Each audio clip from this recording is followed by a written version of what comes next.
Hello, welcome to the channel, welcome to the studio. Today, we're going to do some lyrical and musical analysis of Herald of Darkness by the old gods of Asgard from the game Alan Wake 2, my personal game of the year. Let's just jump right into it, shall we?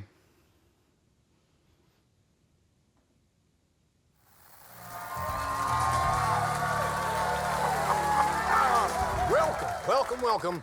Our guest tonight is Alan Wake. This time he wanted to do something a little different. A deep dive into who he is as an artist and as a man. Where he comes from, where he draws his inspiration, what demons he wrestles with in the dark hours of the night. Together with our house band, the divine old gods of Asgard, we have created something very special. The song is called Herald of Darkness, but I like to call this next segment the story of the journey of Alan Wake, the musical. We just do what we always do. We'll chat, but instead of talking, we'll sing it.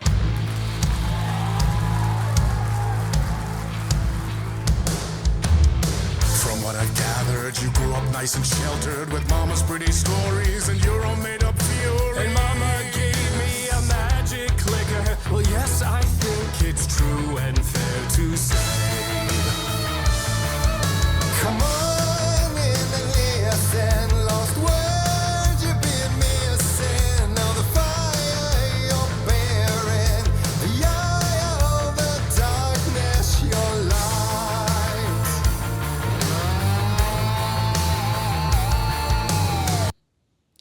So, we'll jump right into this first line, sung by Odin.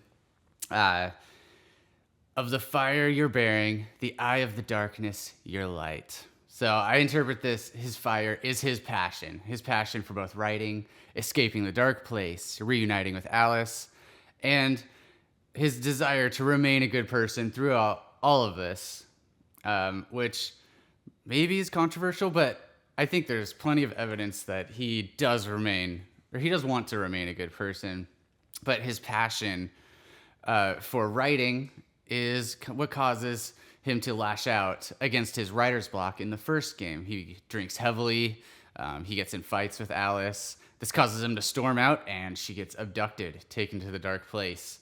In the second game, his passion to reunite with her causes him to involve innocent people in this narrative that he is weaving, which he now knows will affect reality, such as Saga and Alex Casey. And also, it's why I think he appears to Alice as Mr. Scratch, rather than his nice, kind-hearted self that he feels like he is on the inside.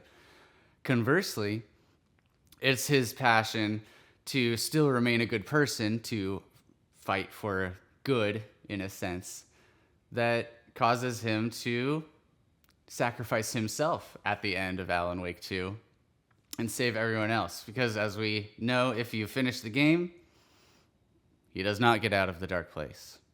He chooses to go back in because that's the only way he can undo all of the bad things that he has done while writing Return. So you were drawn to stories early on. My dreams would light up my imagination. And you had nightmares night and day. Yeah, but with the clicker, I chased those frights away. Ooh, you, so true. So here is a clue of hope to remember. Visions, they come true. Bend the light switch to.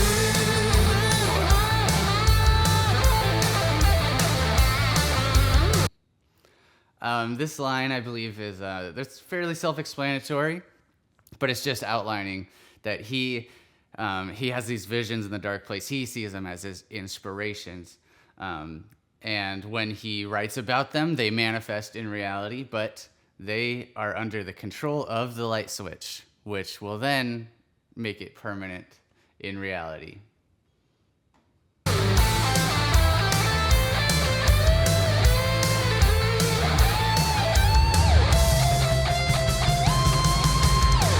Show me the champion of light.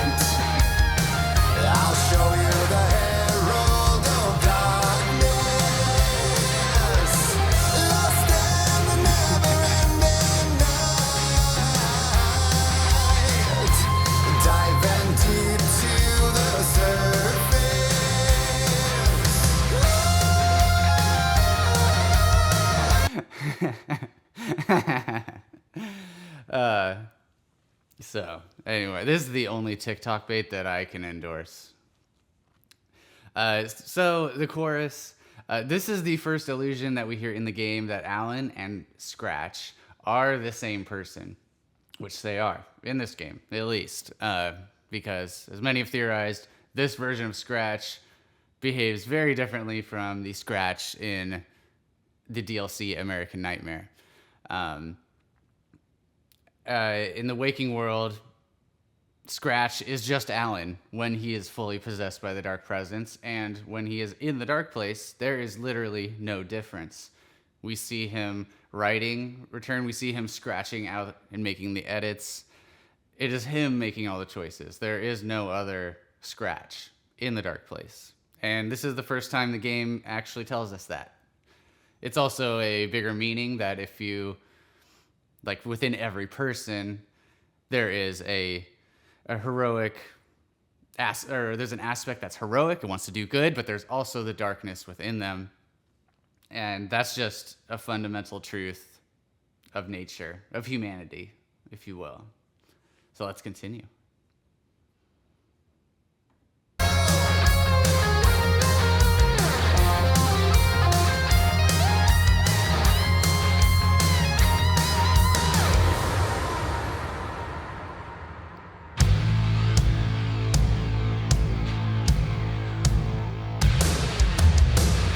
Stories of crime and chilling thrillers of hard-boiled killers became bestsellers.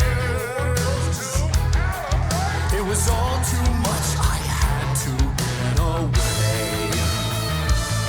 The story's the end, all a piece of true fiction, made meaningless in the face of creation. Fairly self-explanatory. But there is more to it than meets the eye. I never meant for it to ruin my life that way. Would you say you lived a jaded lie? Dark shades could never save the day. So sad, but true. Fighting the nightmares, torching a life which a gift or a curse, a reality made of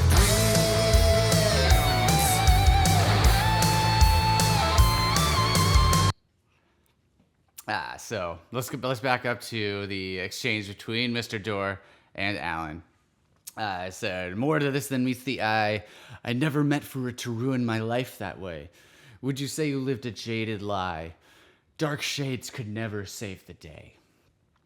So here I think it's just recounting how Alan gained his success through his Alex Casey crime novels.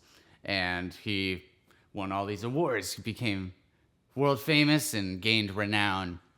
But he felt like he was being pigeonholed and wanted to branch out. And that is something that every artist, well, at least me, and every artist I've spoken to, that's something that we all fear, is being pigeonholed. Like, you do something out of passion and you put everything you can into it and it's received well.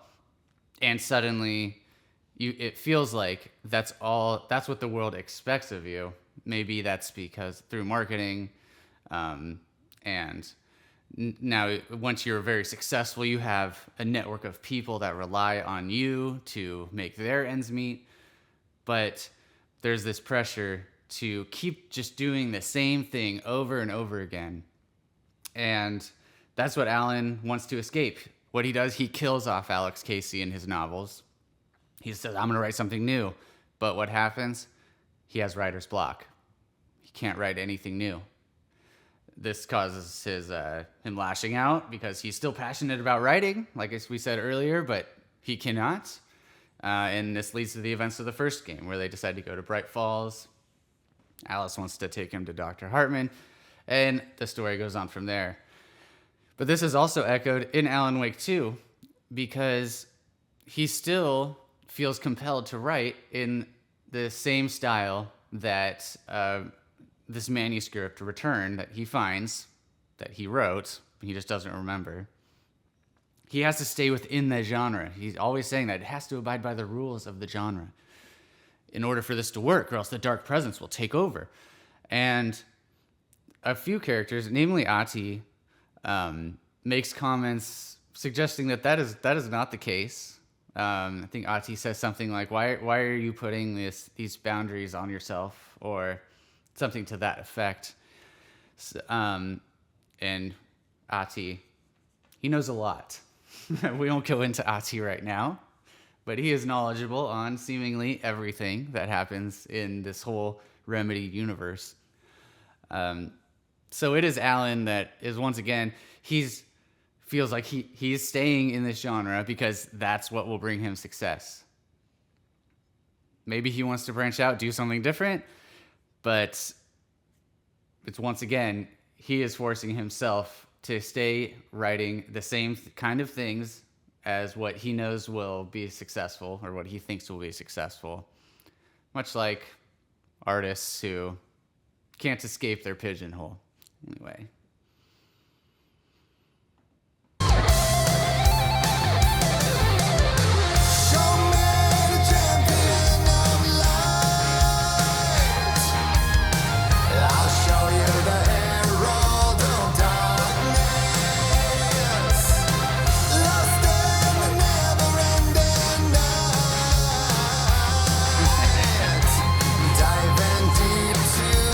Guy Allen with his glasses on.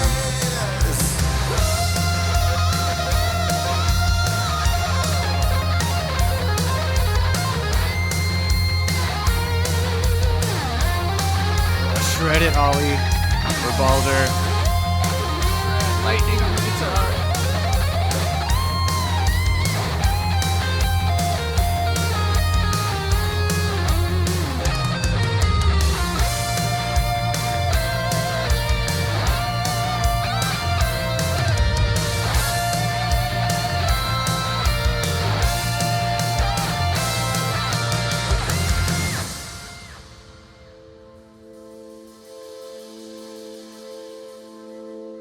He could write a new story like Tom Zane before him, and maybe they'd be happy once again.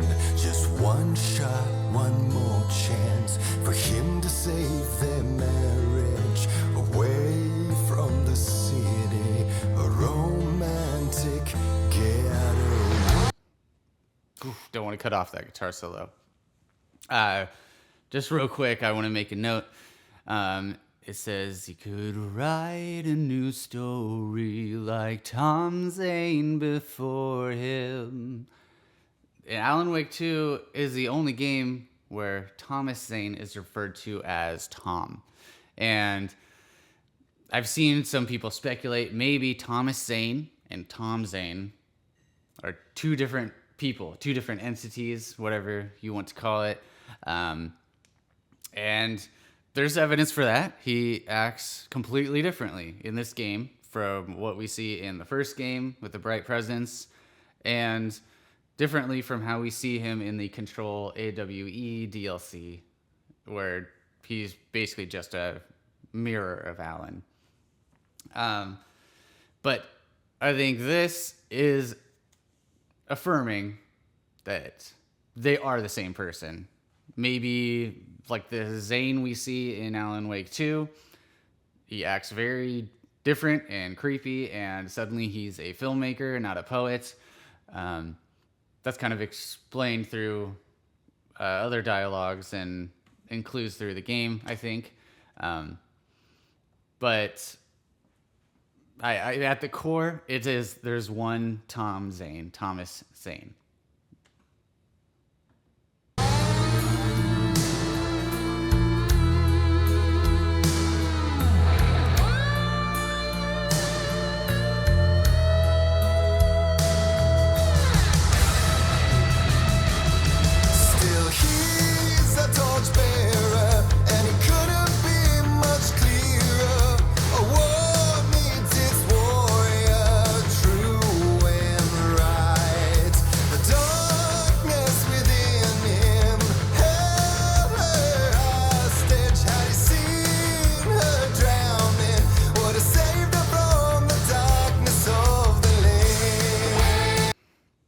All right.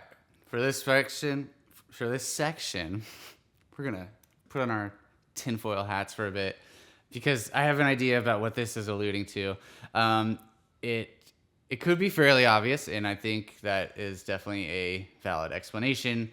It's just explaining Alan's role in the first game. The darkness within him held her hostage. Had he seen her drowning, he would have saved her from the darkness of the lake.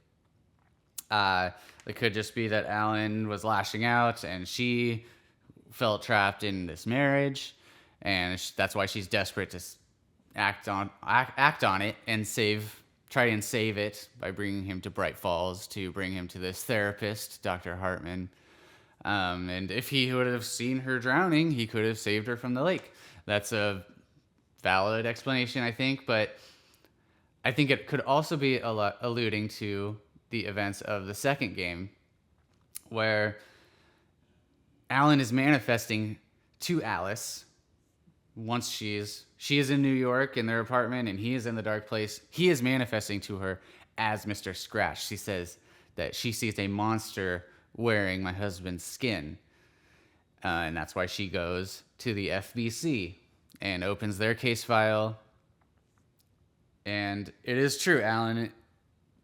I think that it's because of Alan's passion to escape the dark place. He is not afraid to be ruthless, showing that he writes people into his story, innocent people. He causes Saga's daughter to die just for the sake of staying in this horror story genre, which he feels beholden to. And this leads Alice to, spoilers, take her own life. So from Alan's perspective, maybe it could be alluding to if he was able to temper his expectations, his emotions, his passions. Maybe he would have manifested in a different way, in a kinder way. Maybe not something related to the dark presence, but something related to the bright presence. And maybe this wouldn't have driven her to do what she did, supposedly.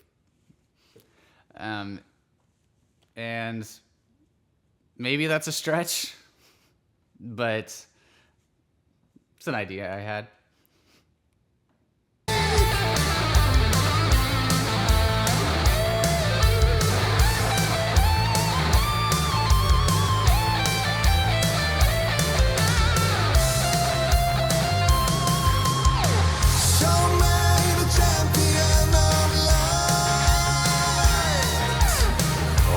Show you the Herald of Darkness, lost in the never-ending night, diving deep to the surface.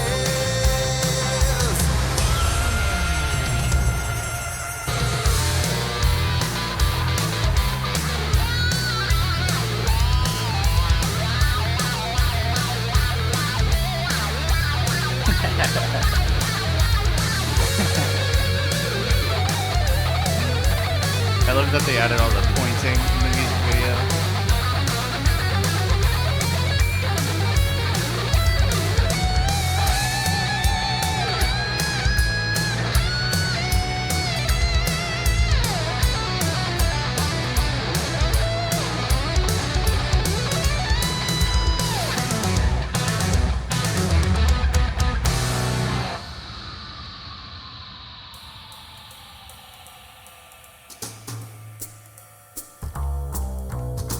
Such a dark place, am I trapped in here?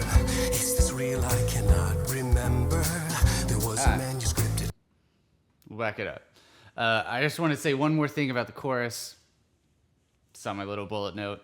That last line, diving deep to the surface. I think that's alluding to how Alan thinks that he needs to go deeper into the dark place to escape. He says that several times, like, I must go deeper. And when we learn in the post-credit scene, that's not true. Alice did not kill herself, end her life, but she instead left all these clues. She left the photography that manifested the clicker and the bullet of light in the dark place for Saga and Alan to use together to defeat the dark presence this time around. And Alice says that you can, I don't remember exactly what it says, but you can either descend into annihilation or you can ascend into like a higher being or something like that. You can ascend and presumably escape, but maybe just become one with your darkness and yourself and just become the full version of the Jungian self, if you will. Just the ultimate person who you can be, instead of spiraling down into destruction. Essentially, how Alice knows this, I don't know. But she definitely seems to be embodying the bright presence, the guardian angel role in this game. Very much more in the background, in the shadows, dare I say, than in the first game, where the bright presence is this diver suit that comes to Alan and like talks to him like more than Alice does. Talks to him directly, at least.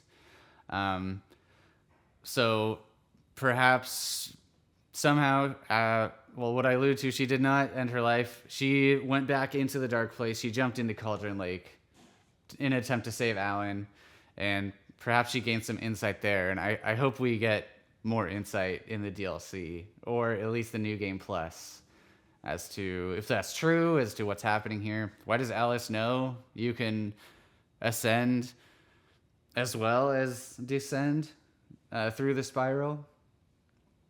It's a mystery. But yeah, I wanted to point that out, because this song is from Alan's perspective, but it's also from Mr. Door's perspective and the old gods. So I think that it's just showing that that's what Alan believes. He has to go deeper to find his way out. Also alluding to like diving into the lake to, I don't know, find what you're looking for. In the case of Alice, maybe that's a stretch. Let's just move on. I'll back it up a bit.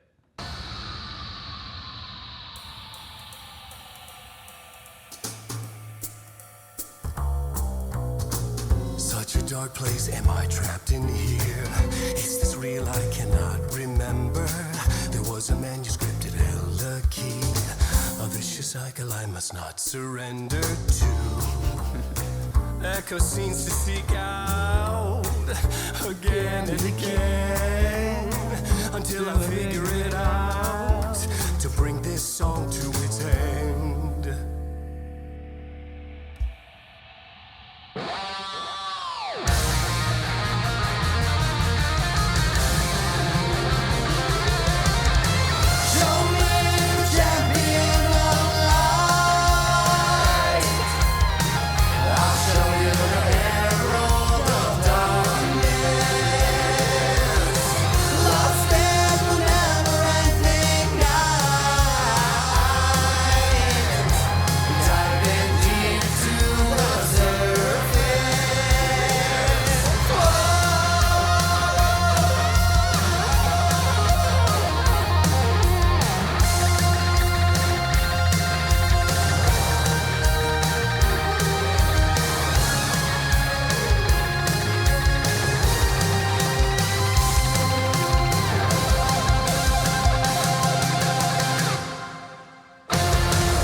Oh, that part brings me just so much joy. Yes, we'll leave it there for now. How do you not sing along when everybody's singing? Oh, it's just so good. So much happiness. The dance is funny. Anyways, so those are my that's my breakdown of what I believe the lyrics mean in relation to the narrative, and some little lore theories thrown in there for good measure. So now I just want to transition real quickly to a little bit of musical analysis, just in the chorus. I promise I won't go deep into the music theory or no Adam Neely stuff to be had here. Just real basic stuff that I think is clever in the writing. So let's go. All right, so now we are here in the studio again. We never left. I don't know why I said that, but I just want to run through the chorus. I think it has some clever writing and how the music relates to the lyrics and by extension to the narrative. I think there's a word for this, and I think I learned about it in college, but I cannot remember. So if there's a word out there and you know it, please let me know in the comments. It's related to ludonarrative. It's a game term where the gameplay tells the story. In a similar way, the music, even without the lyrics, I believe, are telling the story. So the main chords throughout the chorus are F, E flat, D flat, and C in various combinations. And the melody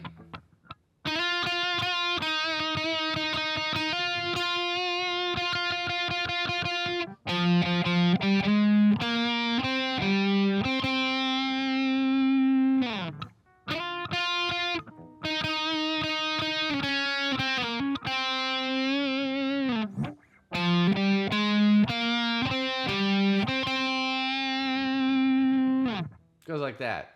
When we get to the word champion of light, show me the champion of light. No, that's not what it does. Show me the champion of light. We get to light. Right there. That F, we go back to F over this D flat. That's a major triad. In isolation, very happy sound, I guess you could say. But in this song, it sounds heroic, perfect for the champion of light. Herald of Darkness. Oh, and also, the chords go back up when we hold out that note. Light.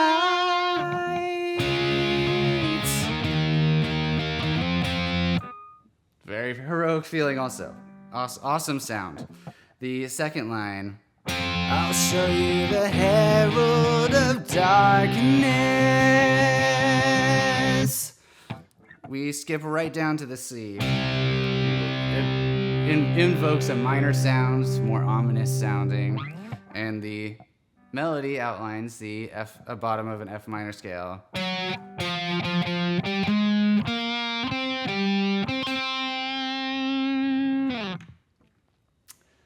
So that's fitting for the Herald of Darkness as well. Bumped my mic a little there. Lost in a Never-Ending Night follows similar to the first stanza, and you think that it's going to be the same, but they subvert our expectations. Everyone loves subversions nowadays. Lost in a never-ending night. That melody.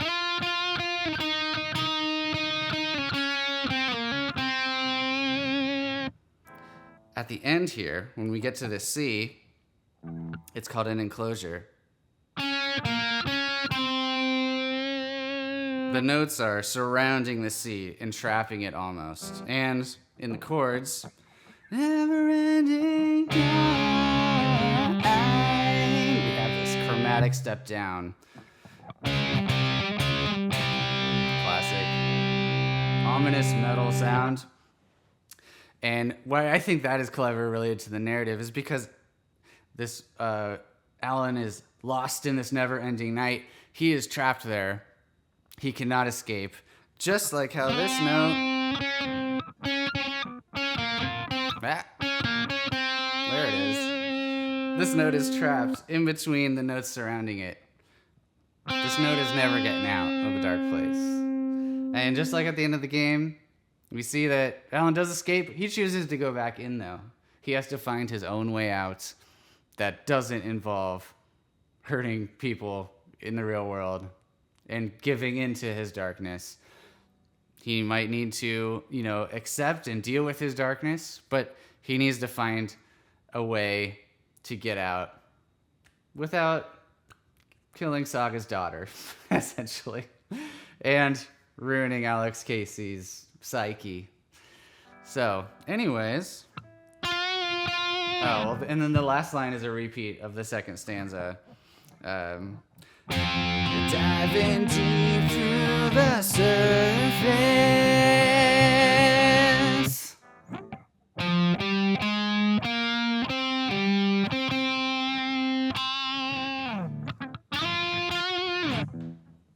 And then, whoa! For good measure there, because it's awesome.